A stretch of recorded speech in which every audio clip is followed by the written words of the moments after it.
ริยาบถทั้งอิริยาบถย่อยแล้วก็อิริยาบถใหญ่ให้เป็นไปโดยมีสติและปัญญากำหนดรู้สภาวธรรมเหล่านั้นโดยความเป็นของไม่เที่ยงไม่เที่ยงเป็นทุกข์เป็นอนัตตาเราก็ศึกษาในส่วนที่เป็นสัมปชัญญะปภะแล้วก็เป็นส่วนที่เป็นข้อที่สี่นั่นก็คืออสัมโมหะสัมปชัญญะคือมีการกำหนดรู้ด้วยตัวสติแล้วก็ปัญญาไม่มีการหลงลืมในเรื่องของวิปัสสนาแล้วก็สมถะที่จะควบคู่กันไปซึ่งสัมปชัญญะปภะเนี่ยมีวิธีในอสัมโมหะสัมปชัญญะมีวิธีการที่จะกำหนดรู้แล้วก็ตามรู้ตามเห็นพิจารณาอยู่ถึง8อย่างด้วยกันนะครับ8อย่างก็จะมี1ก็คือต้องมีการปฏิเสธความเป็นตัวเป็นตนในสภาวะของความเป็นไปในชีวิตแต่ละวันตั้งแต่ตื่นนอนจนถึงหลับว่าไม่ใช่ตัวตนเป็นแต่สภาวะของรูปนามที่เกิดขึ้นตามเหตุตามปัจจัย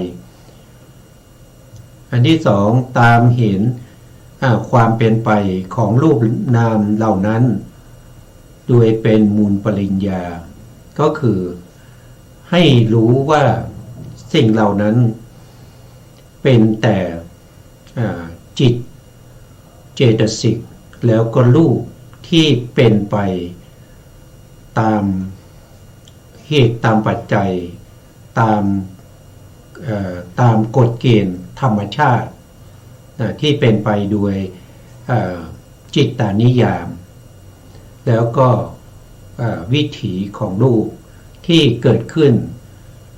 สัมพันธ์สอดคล้องกันเป็นไปที่สามก็ให้ตามเห็นว่าสิ่งเหล่านี้เป็นชั่วขณะไม่ได้ตั้งอยู่นานเลยตาวกาลิกะว่าสิ่งเหล่านี้เกิดขึ้นแล้วก็สลายสิ้นไปแล้วก็เกิดขึ้นใหม่สืบกันไปอย่างนี้เป็นชั่วขณะอันต่อมาก็ให้พิจารณาเห็นว่าในวิถีที่เป็นปัญจทวารวิถีคือวิถีจิตที่เกิดขึ้นในทวารทั้งห้าแล้วก็ในทวารที่เป็นมโนทวารให้พิจารณาเห็นว่าภวังคจิตมโนทวาราวชนะจิตที่ทำหน้าที่อาวชนะแล้วก็ปัญจวิญญาณทั้ง10ก็คือทวิ10นั่นเองแล้วก็สัมปติชนะสันติละนะตลอดไปจนถึงวูทพนาจิตเหล่านี้เป็นเจ้าเรือนเป็นเจ้าเรือนเป็นผู้ที่เป็นเจ้าของบ้านนะครับส่วนชวนะที่เกิดต่อจากวูทพนาจิตนั้นเป็นแขกที่เรียกว่าเป็นอาคันตุกะเจ้าบ้านเนี่ยไม่มีความเป็นโลภะด้วยความกำหนัดไม่มีความเป็นโทสะด้วยความขัดเคืองไม่มีความเป็นโมหะด้วยความลุ่มหลงแต่ทำไมปล่อยให้ชวนะซึ่งเป็นแขกเป็นอาคันตุกะที่จรเข้ามาในบ้านมากำหนัดมาขัดเคืองมาลุ่มหลงได้ยังไงจะมายิ่งใหญ่กว่าเจ้าของบ้านได้ยังไงอันนี้ก็คือพิจารณาตามเห็นชวนะเหล่านั้นโดยความเป็นอาคันตุกะ ต่อมาก็คือตามเห็นสภาวธรรมเหล่านั้นโดยความเป็นขันธ์ห้าโดยความเป็นอายตนะ12โดยความเป็นธาตุ18แล้วตามเห็นสิ่งเหล่านั้นว่าเกิดขึ้นด้วยอำนาจปัจจัย24หรือว่าโดยพิสดาร47แล้วก็ต้องตามเห็นสิ่งเหล่านั้นที่เป็นไปโดยอัตถาคือเห็นเป็นการที่ยาวนานนั่นก็คือเห็นเป็นภพเป็นชาติเห็นเป็นอดีตชาติที่เราผ่านมาตั้งแต่อาเนตชาติจนถึงภพที่แล้วนั้นว่าไม่ใช่สัตว์ไม่ใช่บุคคลเป็นแต่ขันธ์เป็นแต่อายตนะเป็นแต่อำนาจของปัจจัยที่เกิดสืบต่อกันมา เพราะเรามีอวิชชาจึงมีสังขารเมื่อมีสังขารจึงมีวิญญาณเมื่อวิญญาณเป็นปัจจัยจึงมีนามรูปเมื่อนามรูปเป็นปัจจัยจึงมีสลายตนะสลายตนะเป็นปัจจัยจึงมีผัสสะผัสสะเป็นปัจจัยจึงมีเวทนาและสัญญาเวทนาเป็นปัจจัยจึงมีตัณหาตัณหาเป็นปัจจัยจึงมีอุปทานอุปทานเป็นปัจจัยจึงมีภพภพเป็นปัจจัยจึงมีชาติชาติเป็นปัจจัยจึงมีชรามรณะที่สืบต่อกันไปตั้งแต่อดีตภพในอานันตชาติมาถึงภพที่แล้วแล้วภพที่แล้วก็ยังสืบต่อมาถึงภพปัจจุบันนี้ก็เป็นไปด้วยอำนาจของเหตุและปัจจัยที่เป็นปฏิจจสมุปบาทแล้วต่อจากภพนี้ไปก็ยังจะต้องสืบต่อไปในภพหน้าอีกนะครับภพหน้าแล้วภพหน้าต่อภพหน้าภพหน้าไม่รู้จะเป็นสิ้นสุดตรงไหนมองไม่เห็นแสงสว่างปลายอุโมงค์มีแต่ความมืดที่จะต้องดำเนินไปจะอยู่กับที่ก็ไม่ได้จะอยู่กับที่จะไม่ไปก็ไม่ได้จะต้องไปจะต้องเป็นไปอย่างนี้นะนี่เป็นเขาเรียกว่าเป็นธรรมนิยามนะครับเป็นกฎเกณฑ์ของธรรมชาติของสัตว์ทั้งหลายว่าจะต้องเป็นไปอย่างนี้แต่เมื่อมีพระพุทธองค์ได้อุบัติขึ้นมาพระสัมมาสัมพุทธเจ้าอุบัติขึ้นมาปรากฏขึ้นมาจึงมีหนทางที่จะทำให้วัฏฏะสงสารวัฏฏะทุกข์สังสารวัฏทั้งหมดทั้งมวลที่เราเวียนว่ายตายเกิดอยู่นี้สิ้นสุดลงไปได้ด้วยการประพฤติปฏิบัติในเรื่องของโพธิปักขิยธรรม37ประการมีสติปัฏฐาน4สัมมาปัฏฐาน4อิทธิบาท4อินทรีย์5พละ5โพชฌงค์7แล้วก็อริยมรรคมีองค์8อันมีมรรคผลนิพพานที่จะนำให้เราหลุดพ้นไปจากสังสารวัฏทำให้สัตว์ทั้งหลายเข้าถึงความบริสุทธิ์จากอนุสัยกิเลสทำให้สัตว์ทั้งหลายพ้นจากโสกะปริเทวะทุกขโทมนัสอาพาธทั้งหลายเหล่านี้ไปได้นี่ก็เป็นธรรมที่มีเฉพาะในพระพุทธศาสนานี้เท่านั้นศาสนาอื่นไม่ว่าจะเป็นศาสนาอะไรก็ตามที่มีอยู่ในโลกนี้มากมายขนาดนับไม่มีคำสอนแบบนี้เลยแล้วก็ไม่มีสมณะทั้ง4ในศาสนาอื่นสมณะที่1สมณะที่2ที่3ที่4มีเฉพาะในพระพุทธศาสนานี้เท่านั้นส ศาสนาอื่นว่างเปล่าจากสมณะผู้รู้ทั้งหลายเราก็ดำเนินรอยประพฤติปฏิบัติไปตามคำสั่งสอนของพระพุทธเจ้าลำดับที่หนึ่งเราจะต้องมีสัจจญาณเราจะต้องมีความรู้ความเข้าใจในพระธรรมคำสั่งสอนของพระสัมมาสัมพุทธเจ้าเพื่อ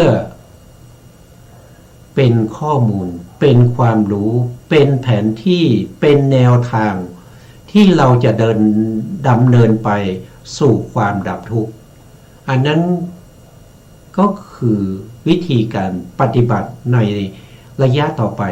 นะตอนนี้เราศึกษาอยู่ในเรื่องของสัจจญาณนะครับในเรื่องของสัจจญาณเราสามารถที่จะศึกษาตั้งแต่เรื่องของการให้ทานรักษาศีลเจริญสมถะเจริญวิปัสสนาสติปัฏฐานวิปัสสนาญาณหรือโสรสญาณ16ตลอดจนถึงมรรคผลนิพพานปัจเจเวกทั้งหมดเหล่านั้นเราสามารถศึกษาให้มีความรู้ความเข้าใจเพื่อเป็นสัจจญาณเป็นปริยัติในการที่จะเป็นความรู้ความเข้าใจถือปฏิบัติต่อไปนะแล้วครั้งที่แล้วเราก็ได้พูดถึงในส่วนที่เป็นปฏิจจสมุปบาทในข้อที่ตัณหาเป็นปัจจัยให้มีอุปทานเราก็ศึกษาในเรื่องของอุปทานว่าอุปทานมีอะไรบ้าง มีเท่าไหร่เป็นอย่างไรนะครับที่พระพุทธองค์แสดงไว้นะเราก็นำเอาพรหมชาลสูตรนะไม่ได้นะคือเราสรุปมานะครับเราสรุปมาพรหมชาลสูตรในทีฆนิกายนะศีลขันธวรรษซึ่งเป็นพระสูตรแรกในพระสุตตันตปิฎกนะเราศึกษาในส่วนที่เป็นบุพพันตกัปปิกะทิฏฐิไปแล้วครั้งก่อนเราศึกษาไปแล้วนะบุพพันตกัปปิกะทิฏฐิมีถึง18อย่างด้วยกันมีถึง18อย่างด้วยกันรายละเอียดเราก็ศึกษาไปแล้วนะครับบุพพันตนี้ก็คือมีความเห็นความเข้าใจความนึกคิดที่ผิดเพี้ยนไปจากความเป็นจริงของขันธ์อายตนะธาตุทั้งหมดทั้งมวลที่ล่วงไปแล้วคือตั้งแต่อดีตชาติมาจนถึงภพที่แล้วมีความเห็นที่แปลกผิดแผกไปจัดเป็นหมวดหมู่แล้วได้อยู่18ด้วยกันนะครับ18ก็จะมีอยู่5ข้อเราก็ศึกษาไปแล้วนะครับอันนี้เราผ่านไปเลยเพราะเราศึกษาแล้วต่อไปเราก็จะศึกษาในส่วนที่เป็นอปลันตกัปปิกะทิฏฐิความเห็นผิดโดยการนึกเอาเองในเรื่องของความเป็นไปของขันธ์5อายตนะ12ธาตุ18ที่จะมีมาในอนาคตก็คือในอนาคตนึกคิดไปว่าในอนาคตจะเป็นอย่างนั้นอย่างนี้นึกไปเองนะครับไม่ได้มีความรู้ความเข้าใจนะครับไม่มีการสะสมซึ่งบารมีเพื่อจะรู้สิ่งเหล่านี้แต่มานึกคิดเอาเองนะครับข้อที่1นะอุทธมาคาตนิกะสัญญีวาททิฏฐิอันนี้ก็คือเห็นว่าอัตตาไม่มีการเสื่อมสลายตายแล้วเกิดใหม่มีสัญญาอัตตาคำว่าอัตตาเนี่ยในสมัยพุทธกาลชาวอินเดียเขาจะมีความคิดว่ามันมีอัตตาตัวหนึ่งที่มันอยู่ในร่างกายของเรานะเป็นตัวอัตตาเป็นตัวปรมัตถ์นะครับอัตตาที่เขาพูดนั้นก็มีอยู่2อย่างด้วยกันหนึ่งก็คือเขาจะเห็นว่าเป็นปรมัตถ์อัตตาปรมัตถ์อัตตาเนี่ยบางที่เราได้ยินบ่อยๆในบางท่านที่มีความเข้าใจผิดเขาบอกว่านะครับปรมัตถ์อัตตาเนี่ยเป็นผู้สร้าง เป็นผู้สร้างโลกสร้างมนุษย์สร้างนู่นสร้างนี่นะครับแล้วก็ปรมัตถ์อัตตาเป็นปรมัตถ์เป็นอัตตาที่ใหญ่นะครับเป็นตัวที่สร้างสิ่งมีชีวิตและไม่มีชีวิตทั้งหลายขึ้นมานะตัวอัตตานั้นนะไม่มีการเสื่อมสลายนะตัวที่ถูกสร้างขึ้นมาอย่างเช่นมนุษย์เป็นเดรัจฉานเป็นอสุรกายเป็นเทวดา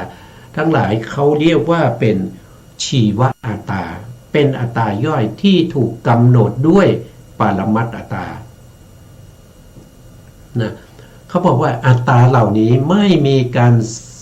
เสื่อมสิ้นสลายไปไม่มีการตายนะไม่มีการดับนะครับอัตตาเหล่านี้นะครับเมื่อร่างกายตายแล้วนะครับอัตตาเหล่านี้ก็เกิดใหม่หรือไปหาร่างใหม่อยู่แล้วก็มีสัญญาเหมือนเดิมมีความรู้สึกเหมือนเดิมนะครับอันนี้เขามีความเห็นอย่างนี้ความเห็นอย่างนี้ยังแตกออกไปเป็น16อย่างด้วยกัน16สาขานะครับถ้าอยากจะรู้รายละเอียด16สาขานั้นก็ไปดูในพรหมชาลสูตรนะในทีฆนิกายศีลขันธวรรคนะเป็นพระสูตรแรกเลยนะครับต่อมาในข้อที่2นะครับในข้อที่2ก็คืออุทะมาคาตะนิกะอสัญญีวาทาทิฏฐิอันนี้ก็คือเห็นว่าอัตตาไม่เสื่อมสลายนะอัตตานี้ไม่เสื่อมสลายนะอัตตานี้ก็มี2อย่างที่พูดนะครับปรมัตถ์อัตตาซึ่งเป็นอัตตาใหญ่แล้วก็มีชีวอัตตาซึ่งเป็นอัตตาย่อยนะเมื่ออัตตาไม่มีการเสื่อมสลายตายแล้วนะตายแล้วก็ไปเกิดไม่มีสัญญาไม่มีความรู้สึกใดๆเลยนะคล้ายๆไปเกิดเป็นท่อนไม้เนี่ยเหมือนกับที่เราพูดถึงผู้ที่เขาได้ฌานระดับปัญจมฌานแล้วก็เจริญสัญญาวิราคะไปเกิดเป็นอสัญญาสัตตภูมิและเกิดอสัญญาสัตตภูมิเป็นอสัญญาสัตตบุคคลอยู่ในภพภูมินั้นนะครับอันนี้ก็จะมีความคิดและเข้าใจแตกสาขาไป8อย่างนะครับไปเป็น8สาขาด้วยกันข้อที่3นะอุทะมาคาตะนิกะนะครับอันนี้นะ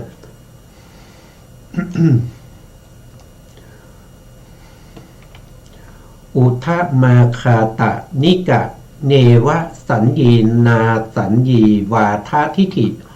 เห็นว่าอัตตาไม่เสื่อมสลายตายแล้วมีสัญญาก็ไม่ใช่ไม่มีสัญญาก็ไม่เชิงนะอันนี้ก็มีความคิดเห็นได้ยินคงจะได้ยินได้ฟังจากผู้ที่เขาระลึกชาติได้หรือว่าเขาสามารถรู้อนาคตังสยานนะครับก็เลยมานึกคิดเอาเองนะครับปักใจลงไปว่าถ้าตายไปแล้วก็จะไปเกิดในภพภูมิที่มีสัญญาก็ไม่ใช่ไม่มีสัญญาก็ไม่ใช่นะครับอันนี้ก็มีถึง8สาขาด้วยกันนะอันนี้ก็ต้องไปดูในรายละเอียดให้ผมพูดผมถ้านำมาแสดงเนี่ยมันโคตรจะเสียเวลานะครับเพราะว่าเคยแสดงในเรื่องของทิฏฐิ62ไปแล้วนะครับก็ไปดูใน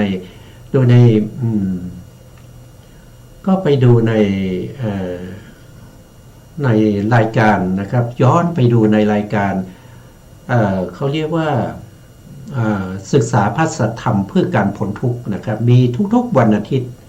นะทุกๆวันอาทิตย์เวลา 16 นาฬิกาเป็นต้นไปนะได้พูดเรื่องของพรหมชาลสูตรจบไปแล้วนะครับก็ไปดู YouTube กับเก่านะครับก็จะมีอยู่นะครับก็จะมีก็คือเรื่องของทิฏฐิ62นั่นแหละนะครับผมต่อไปในข้อที่4นะครับในข้อที่4ท่านบอกว่าอุทะเฉทะทิฏฐิเห็นว่าตายแล้วขาดศูนย์อันนี้คือเป็นนัตถิกะทิฏฐินะครับก็คือ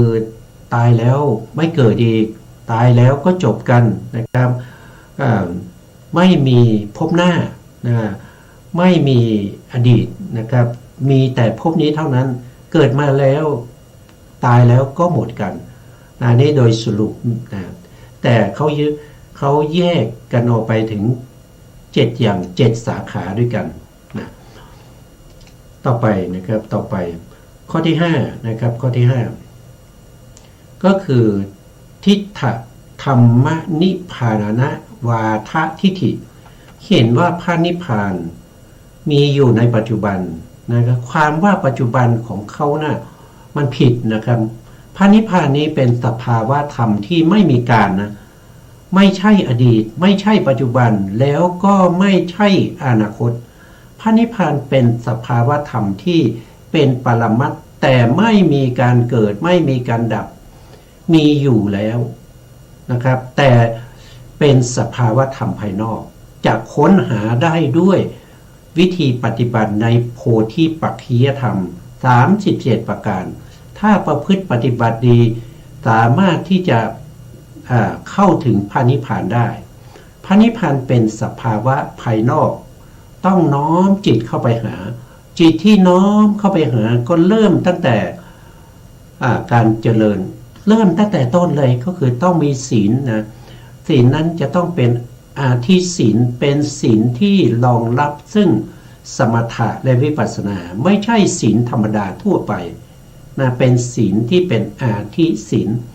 แล้วก็จะต้องมีอาทิจิตก็คือจะต้องมีสมาธิ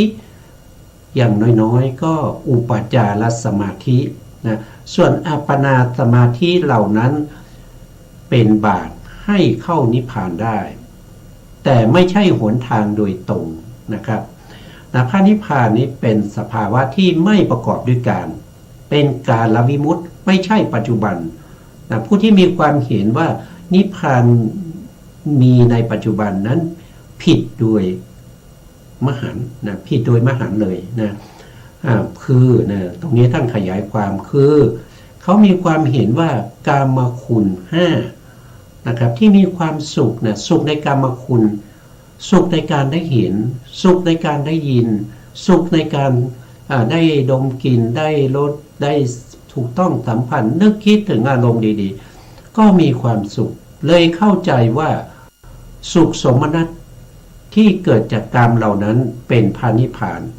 อันนี้มันเข้าใจผิดนะเข้าใจผิดหรือบางท่านเจริญสมถะนะครับแล้วก็เข้าถึงปฐมฌานทุติยฌานตติยฌานจตุตฌานหรือถ้าพิธรรมก็ปัญจมฌานแล้วก็สงบนะเป็นอารมณ์ที่สงบจากนิวรณ์ทั้ง5ได้นะครับตั้งมั่นอยู่ในองค์ฌาน5ถึงองค์ฌาน2ในจตุตฌานก็เลยเข้าใจว่าปฐมฌานหรือทุติยฌานหรือตติยฌานหรือจตุตฌานเหล่านั้นเป็นพระนิพพานนะนี่เข้าใจผิดนะเข้าใจผิดนะซึ่งเป็นผู้ที่ไม่มีปริยัติไม่ได้ศึกษาไม่ได้เล่าเรียนไม่ได้ฟังธรรมไม่ได้ฟังพระสัจธรรมของพระพุทธเจ้าจึงมีความคิดเห็นเข้าใจไปอย่างนี้ซึ่งเป็นความเข้าใจที่ผิดนะครับยึดถืออย่างนี้มุ่งหน้าสู่นรกแล้วก็เดรัจฉานนะครับผู้ที่มีความเห็นผิดเนี่ยเกิดใน2ภูมินะถ้าเป็นนิยตมิจฉาทิฏฐิก็เกิดในมหาเวจีนรกถ้าเป็นทิฏฐิทั่วไปที่สามารถแก้ไขได้แต่ตายไปไม่ทันแก้ไขก็ไปเกิดในนรกขุมต่างๆแล้วก็ถ้าเป็นทิฏฐิอย่างเบาๆก็เกิดเป็นเดรัจฉานหรือว่าวนเวียนจากนรกแล้วก็เหลือเศษของทิฏฐิเหล่านั้นก็มาเกิดเป็นเดรัจฉานต่ออันนี้มีในพระสูตรต่างๆนะความเห็นผิดนี้นำไปสู่ภพภูมิ2ภพภูมิคือนรกและก็เดรัจฉานนะครับทีนี้อันนี้เราไม่พูดแล้วนะครับเราไปพูดถึงอันนี้เราก็ไม่ผ่านไปนะครับเพราะเคยศึกษามาแล้วเหล่านี้ นะครับ แล้วก็เรามาพูดถึงอืมเรามาพูดถึงอันนี้เป็น อัตวาทุปาทานนะครับ เราศึกษามาวันครั้งก่อนนู้นนะครับว่าอุปทานเนี่ยมีอยู่4อย่างนะครับมีอยู่4อย่างนะอุปทานมี4อย่างหนึ่งคือกามุปทานก็คือยินดีติดใจในกามคุณอารมณ์ทั้งหลาย2คือทิฏฐุปทานทิฏฐุปทานก็ที่เราศึกษาผ่านมาและยังเหลืออีกหนึ่งนั่นก็คือเขาเรียกว่าเป็นสักกายทิฏฐินะเดี๋ยวเราจะพูดถึงสักกายทิฏฐิตรงนี้นะ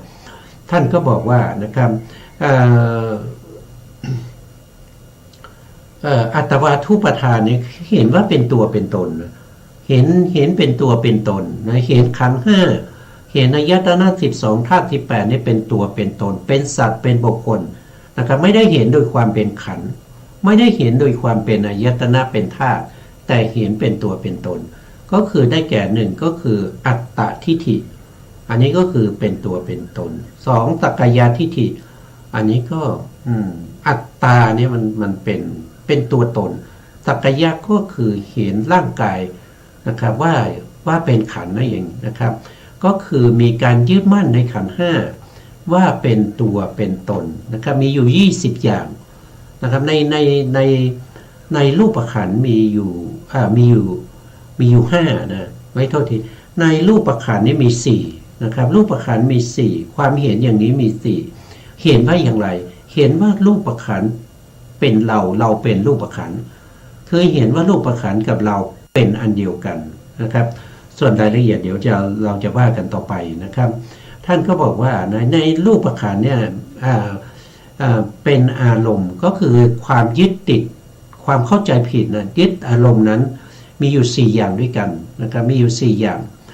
แล้วก็รูปขันธ์เนี่ยองค์ธรรมเขาคือได้แก่รูป28นะรูป28เมื่อมาคูณกับความเห็นผิด4อย่างนะครับก็คูณเข้าไปนะครับก็คูณเข้าไปแล้วจะได้เท่าไหร่นะครับก็จะท่านก็บอก ขออภัยนะครับ ก็จะ4คูณกับ28นี่คือรูป28 4คือความเห็นผิด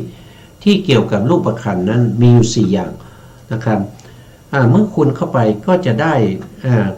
เท่าไหร่นะครับก็จะได้ตรงนี้ก็ได้อยู่ตรงนี้มันได้อยู่112นะ112นะครับต่อไปก็จะเห็นเวทนาขันธ์นะเห็นเวทนาขันธ์ด้วยความเห็นผิด4อย่างเช่นเดียวกันนะครับก็จะเท่ากับ72ตาไม่ดีเลยเนี่ย112อยู่ตรงนี้นะ72อยู่ตรงนี้ก็คือเวทนานะครับเวทนาคูณด้วยความเห็นผิด4เวทนามีอยู่18มาจากไหนนะ18ก็คือเป็นเวทนาที่เกิดขึ้นในทวารทั้ง6นะครับเวทนา3นะอย่างเช่นเราเห็นเนี่ยเราก็มีทั้งบางทีเห็นแล้วเราก็เป็นสุขใช่ไหมครับบางทีเห็นแล้วเราก็เป็นทุกข์นะครับบางทีเห็นแล้วเราก็เฉยๆนะเพราะฉะนั้นเวทนาที่เกิดขึ้นทางตานี่ก็จะมีอยู่3อย่างนะครับมีอยู่3อย่างทางหูก็3อย่างทางการได้กลิ่นก็3อย่างลิ้มรสก็3อย่างแล้วก็ถูกต้องสัมผัสทางกายก็3อย่างแล้วนึกคิดถึงอารมณ์ดีๆหรือไม่ดีหรือว่าปานกลางก็3อย่างก็3คูณกับ6ก็ได้มา18นะ6 3 18นะได้18แล้วก็ไปคูณกับความเห็นผิด4นะครับเห็นว่าเวทนาเป็นเราเป็นเวทนาอยู่ในเรามีเวทนานะก็จะเห็นอย่างนั้นก็คูณด้วย4นะก็ได้อยู่72นะครับเช่นเดียวกันกับสัญญาขันธ์นะสัญญาขันธ์ก็เห็นผิด4อย่างเช่นกัน เห็นว่าสัญญาเป็นเราเป็นสัญญาสัญญามีเราอยู่ในสัญญาอะไรพวกนี้นะครับก็ไปคูณกับสัญญา6นะครับสัญญา6ก็คืออะไรล่ะก็คือรูปปัจสัญญานะครับเห็นแล้วจำได้เรียกว่ารูปปัจสัญญาได้ยินเสียงแล้วจำได้เรียกว่าสัทธสัญญาได้กลิ่นแล้วก็จำกลิ่นนั้นเรียกว่าคันธสัญญาเวลาลิ้มรสนะครับกินดื่มเคี้ยวลิ้มเกิดความอร่อยชอบใจก็เป็นรสสัญญาถ้าอยู่ในที่อุณหภูมิสบายๆนะครับก็เป็นโผฏฐัพพสัญญานึกคิดถึงสิ่งดีๆหรือไม่ดีอะไรก็ตามนะครับก็เป็นธรรมสัญญานะครับก็จะสัญญาก็จะมี6คูณกับความเห็นผิด4ก็เป็น24นะครับก็จะเป็น24มีความเห็นผิด24ที่เป็นไปในขันธ์5นะแล้วก็ในเรื่องของสังขารขันธ์นะสังขารขันธ์นะครับเห็นสังขารขันธ์เป็นเราเป็นสังขารขันธ์สังขารขันธ์อยู่ในเราอยู่ในสังขารขันธ์อะไรพวกนี้นะครับมีความเห็นผิด4ที่เกี่ยวกับสังขารก็มี6นะสังขารก็มี6ก็ยกตัวอย่างเช่นนะครับยกตัวอย่างเช่นสังขารเนี่ยเรารู้ก็คือเจตนาก็คือตัวสังขารนะเจตนานะครับเจตนาเมื่อเราเห็นแล้วเราทำกรรมเจตนานั้นเราเรียกว่าเป็นรูปปสัญเจตนาถ้าได้ยินแล้วทำกรรมนั้นเราเรียกว่าเป็นสัทธสัญเจตนาถ้าได้กินแล้วมีการทำกรรมไม่ว่าจะเป็นทางกายทางวาจาทางใจก็จะเรียกว่าเป็นคันธสัญเจตนานะครับก็จะมีเจตนาคือตัวกรรมคือตัวสังขารที่ไปปรุงแต่งคือไปทำกรรมใหม่นั่นเองทางการได้ลดก็จะเรียกว่ารัสสัญเจตนาในการถูกต้องสัมผัสก็จะเรียกว่าโพธพสัญเจตนาการนึกคิดถูกใจบ้างไม่ถูกใจบ้างเฉยๆบ้างก็จะเป็นธรรมสัญเจตนาเพราะฉะนั้นเจตนาทั้ง6เหล่านี้คูณกับความเห็นผิด4ก็จะเป็น24นะครับก็จะได้24ต่อไปก็จะเป็นการเห็นวิญญาณขันธ์นั่นคือตัวจิตนะครับเห็นวิญญาณขันธ์ว่าเราอยู่ในวิญญาณขันธ์วิญญาณขันธ์เป็นเราเป็นวิญญาณขันธ์วิญญาณขันธ์เราอยู่ในวิญญาณอยู่ในเราอะไรพวกนี้นะครับสรุปก็มี4นะครับแล้วก็วิญญาณก็มีอยู่6นะครับอะไรบ้างนะครับ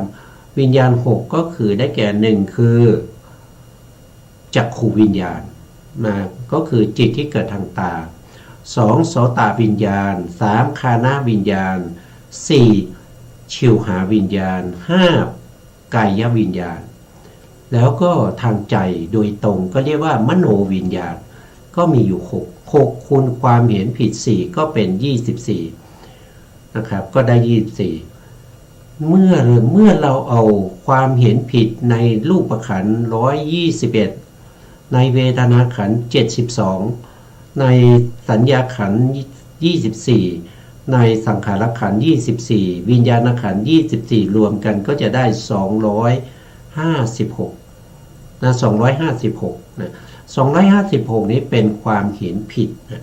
ความเห็นผิดที่เกิดขึ้นในเรื่องของขันธ์5ถึง256ประการด้วยกันนะครับว่าไปก็มีมากมายนะครับความเห็นผิดเนี่ยไม่ใช่ว่าเฉพาะเห็นผิดเท่านั้นนะเห็นผิดรู้เพียงเห็นผิดนะไม่รู้รายละเอียดต่อไปน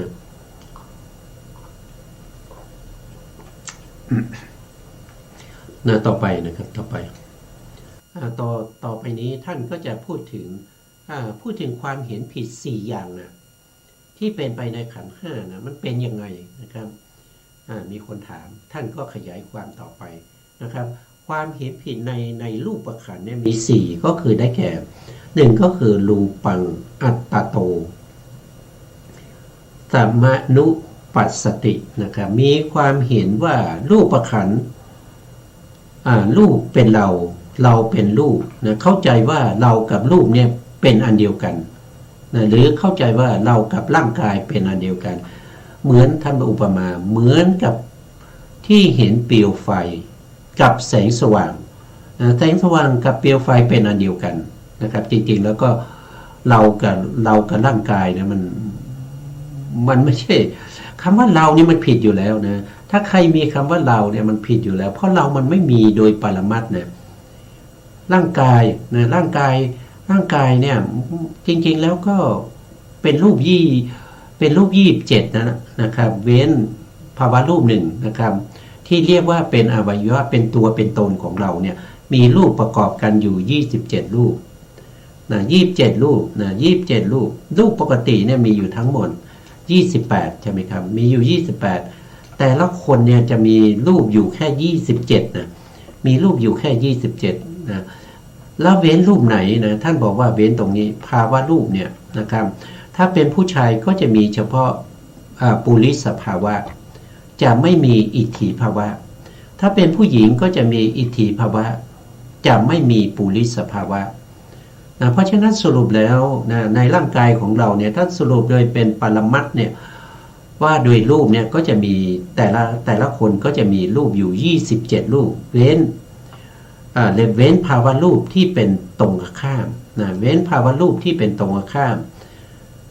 ตรงข้ามก็คือผู้ชายก็เว้นผู้หญิงนะผู้หญิงก็เว้นผู้ชายนะครับอันนี้ก็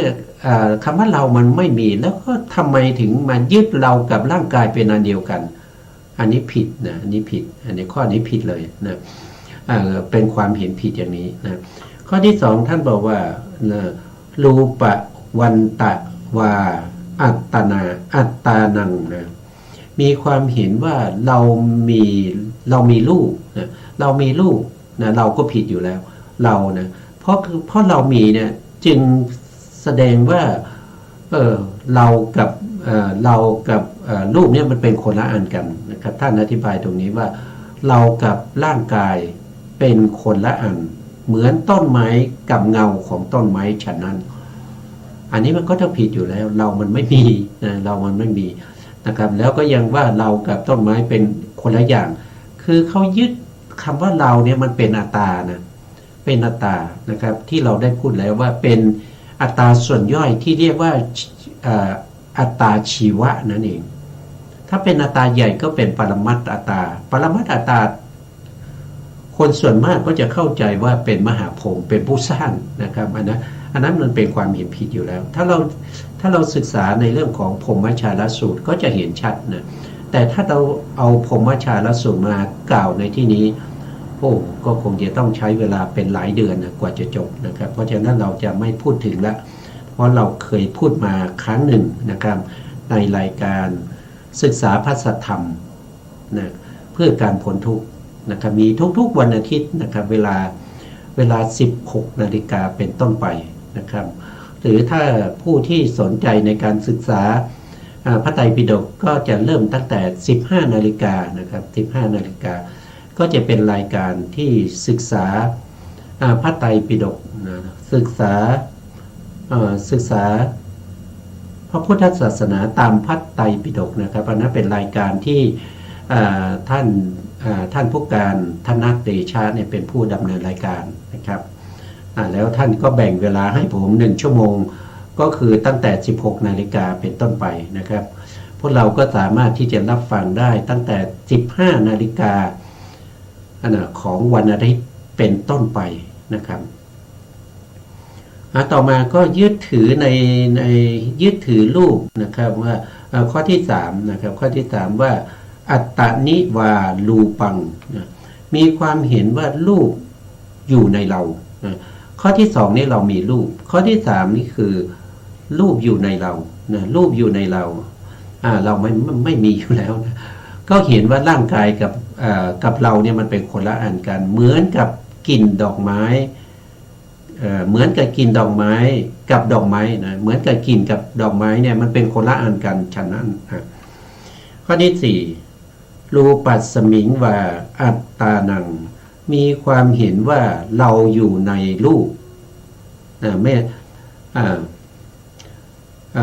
ข้อที่สาม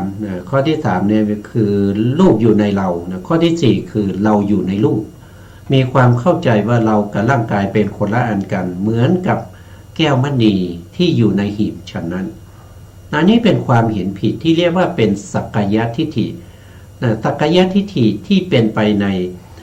เป็นไปในไหนเป็นไปในขันธ์ห้านะหนึ่งก็คือรูปขันธ์นะมีความเห็นรูปขันธ์ว่ารูปขันธ์กับเรานะครับเราเป็นรูปขันธ์รูปขันธ์เป็นเราก็เห็นว่ารูปขันธ์กับเรานั้นเป็นอันเดียวกันนะครับอันที่สองก็คือเห็นว่าเรามีรูปขันธ์นะเรามีรูปขันธ์ก็แสดงว่าเรากับรูปขันธ์เป็นคนละอันกันนะข้อที่สามมีความเห็นว่าเราอยู่รูปอยู่ในเรานะครับรูปเนี่ยอยู่ในเรานะอยู่ในอัตตาของเรานะรูปนี่อยู่ใน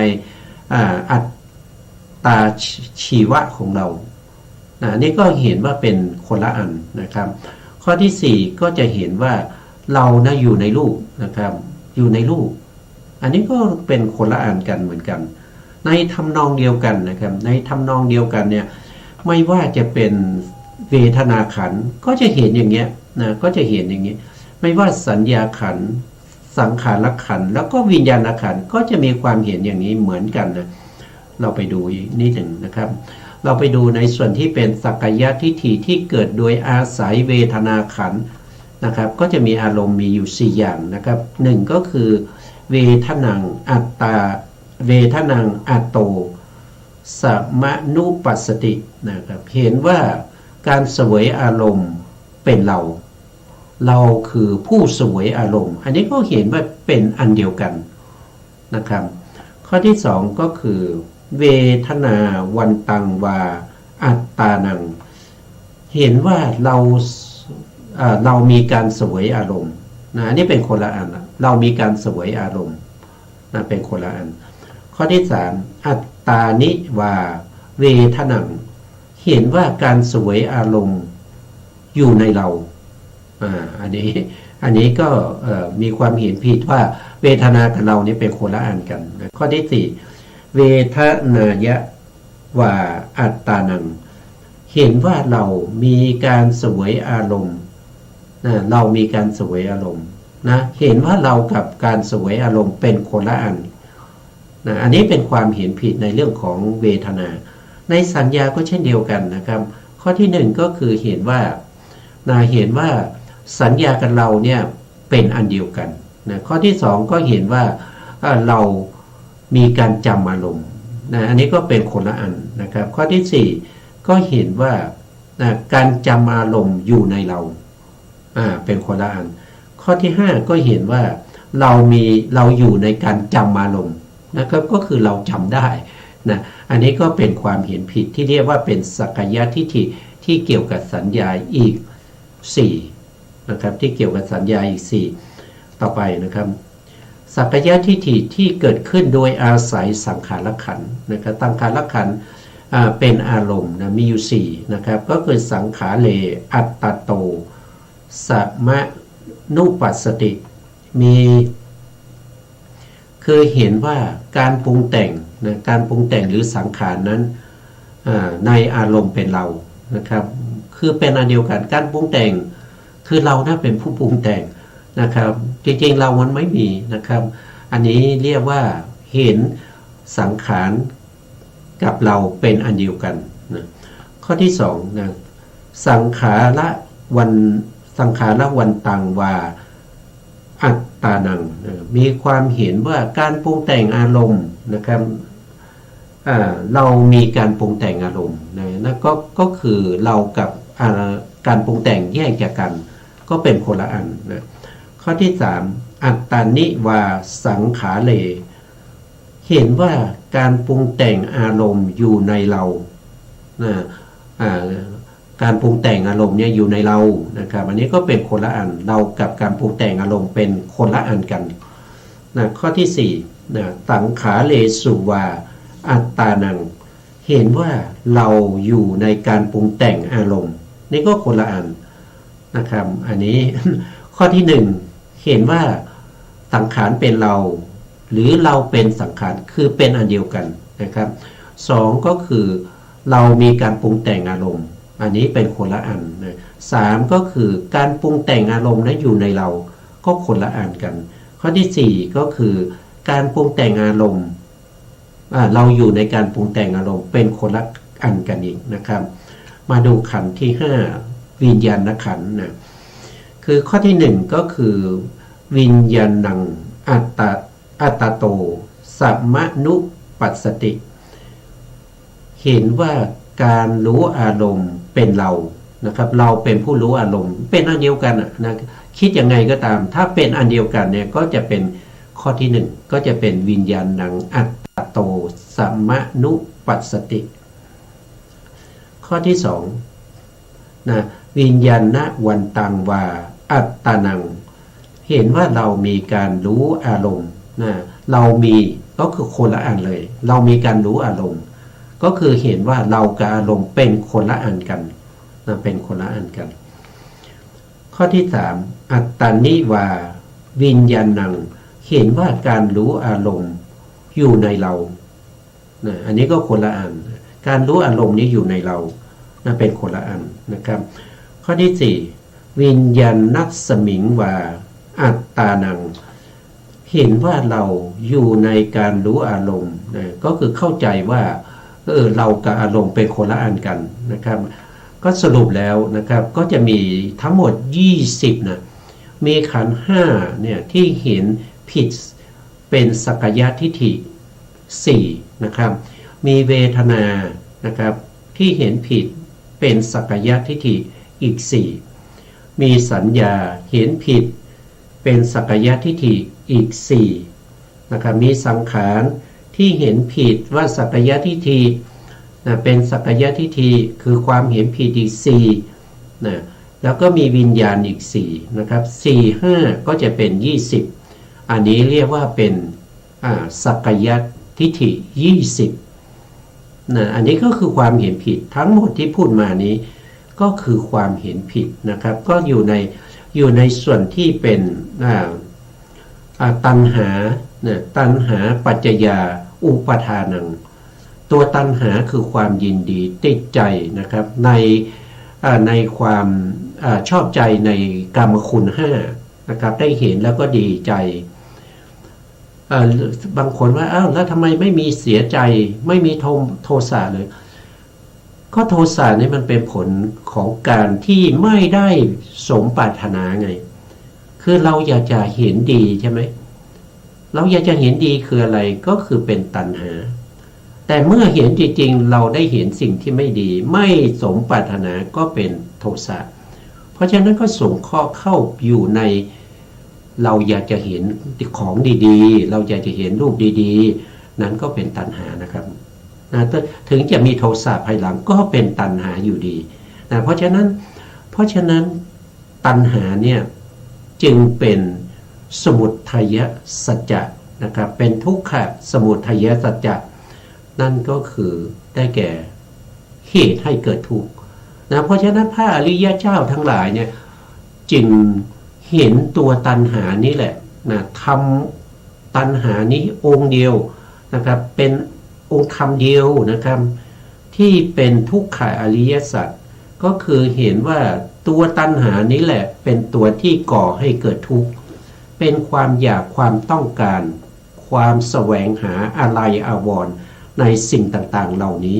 ก็มาจากตัวตัณหาเพราะฉะนั้นตัวตัณหาคือตัวราคะนะครับว่าคือตัวนันทินะครับ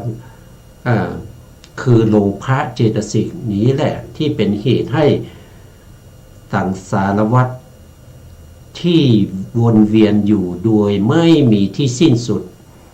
นะไม่มีที่สิ้นสุดเพราะตัวตัณหาเป็นตัวที่ทำการเย็บภพเก่ากับภพใหม่ติดกันเอาไว้เป็นเสมือนกับโซ่ที่คล้องภพเก่ากับภพใหม่เอาไว้เหมือนกับกราว นะครับที่ติดนะเอามาติดภพเก่ากับภพใหม่เอาไว้นะมันเป็นลักษณะที่ติดแน่นแกะออกได้ยากนะครับตัณหานี้แกะออกได้ยากเพราะฉะนั้นท่านจึงเห็นตัวตัณหานี้แหละเป็นตัวทุกขอริยสัจนะครับแล้วก็ในตรงนี้เราพูดไปแล้วนะครับที่พูดไปนะครับตรงนี้ท่านมาขยายความนะครับในเรื่องของอัตตาวาทุทิฏฐินะในขันธ์ห้านะก็คือสักกายทิฏฐิ20นะที่ได้พูดไปนะครับก็คือสักกายทิฏฐิ20นะตัวอุปทานเนี่ยอุปทานนี้ก็คือตัวทิฏฐิเป็นอุปทานที่มีองค์ธรรมคือตัวตัณหากับตัวทิฏฐิ2ตัวนะมี2ตัวเท่านั้นแต่2ตัวเนี่ยที่เป็นเหตุให้เราเวียนว่ายเนี่ยคำว่าตัวตัณหาเนี่ยเป็นตัณหาที่มีกำลังนะไม่เหมือนกับตัณหาที่เป็นเหตุเป็นปัจจัยให้เกิดอุปทานแต่ตัณหาที่อยู่ในอุปทานแล้วก็ทิฏฐิที่อยู่ในอุปทานนี้เป็นตัวที่มีกำลังมากเข้าไปยึดถือรูปนามขันธ์ห้าเหล่านั้นว่าเป็นตัวเป็นตนเข้าไปยึดถือว่าเป็นเราเป็นเขาเป็นสัตว์เป็นบุคคลนะตลอดไปจนถึงอายตนะ12แล้วก็ธาตุ18ด้วยนะเพราะฉะนั้นตัวตัณหานี่มันจึงเป็นหัวจักแห่งสังสารวัฏแต่ตัวตัณหาเนี่ยมันจะเกิดขึ้นมาโดยไม่มีตัวที่ให้การสนับสนุนเป็นตัวที่ส่งเสริมให้ตัณหานี้เจริญก้าวหน้าไม่ได้ถ้ามีแต่ตัณหานะครับตัวที่มาสนับสนุนมาช่วยให้ตัณหามีกำลังมากขึ้นนั้นก็คือได้แก่อวิชชานะอวิชชานี่เกิดร่วมกับตัณหาในโลภะมูลจิต8นะครับมีเหตุ2นั่นก็คือมีโลภะเหตุแล้วก็อวิชชาเหตุหรือโมหะเหตุนั่นเองนะก็เขาจะเกิดร่วมกันในจิตดวงเดียวกันแต่ตัวอวิชชานี้เขาจะไ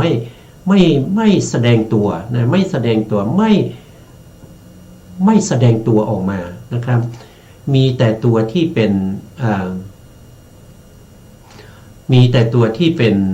ตัณหานะครับเป็นตัวที่แสดงบทบาทด้วยการสนับสนุนของอวิชชาเพราะฉะนั้นในสังสารวัฏที่เป็นไปนะครับเป็นหัวจักรเป็นเครื่องจักรที่ทำให้สังสารวัฏที่ยาวนานนั่นก็คือตัวตัณหาแล้วก็อวิชชาถ้าเรากำจัดตัวตัณหาและอวิชชาด้วยอริยมรรคมีองค์8นะครับได้ถึง4ครั้งเมื่อนั้น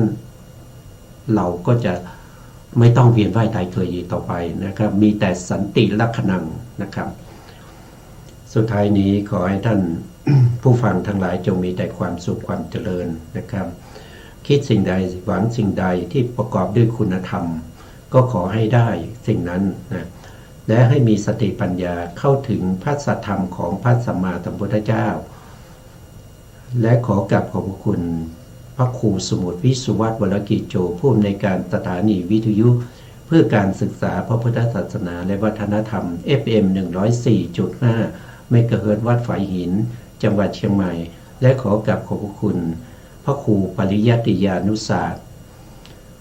วันนี้เวลาหมดลาไปก่อนครับพบกันใหม่ในโอกาสต่อไปครับสวัสดีครับ